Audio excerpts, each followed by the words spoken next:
Friends, welcome to my YouTube channel daily inspiration with Farheen में आप सभी का स्वागत है। समय की कीमत क्या होती है, आज हमें इस स्टोरी से जानने को मिलेगा। तो चलिए स्टोरी स्टार्ट करते हैं। तो एक गांव में एक गरीब आदमी रहता था।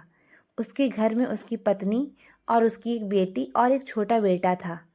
उसकी पत्नी दूसरों के घर में काम करके अपना परिवार का खर्च चलाती थी।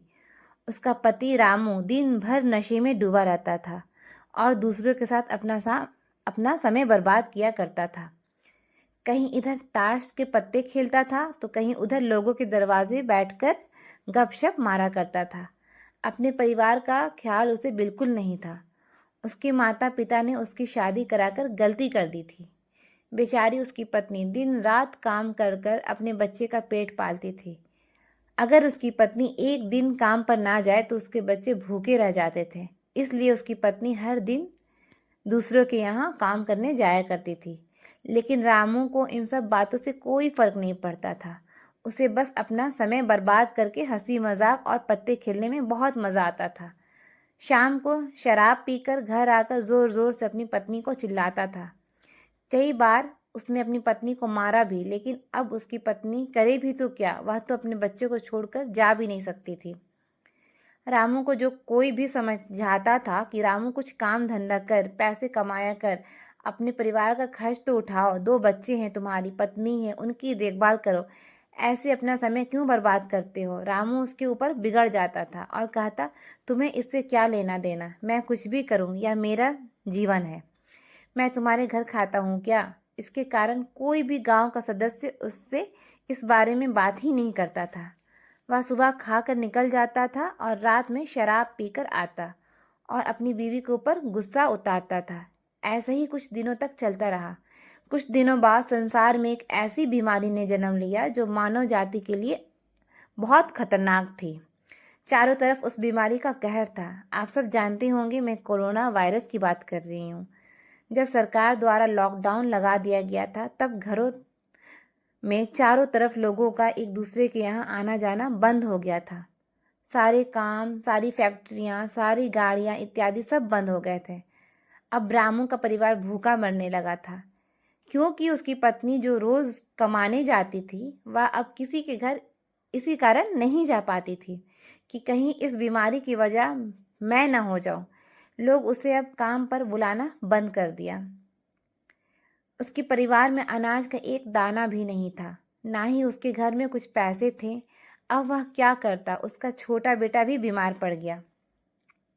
बच्चे की तबीयत ज़्यादा ख़राब हो गई। तब रामू को समझ आया कि अपने परिवार का ध्यान देना चाहिए। उसने बच्चे को अस्पताल ले जाने में को सोचा, परंतु उसके पास पैसे नहीं थे। वह गांव वाले से पैसे उधार मांगने गया।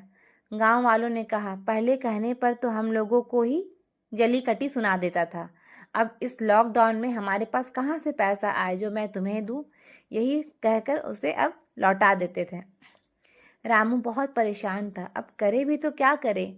वह चाह कर भी कुछ नहीं कर सकता था। पूरा दिन बीत गया। समय पर इलाज ना मिलने के कारण उसके बेटे की तबीयत और भी ज़्यादा ख़राब होती चली गई। तभी किसी तरह उसकी पत्नी जहाँ काम करती थी वहाँ से कुछ पैसे जुटा कर लाई और अब रामू अपने बच्चे को लेकर गांव के बाहर एक अस्पताल में पहुँचा। रामू दौड़ता हुआ डॉक्टर के पास गया। उसने कहा, डॉक्टर साहब, मेरे बच्चे को बचा लीजिए।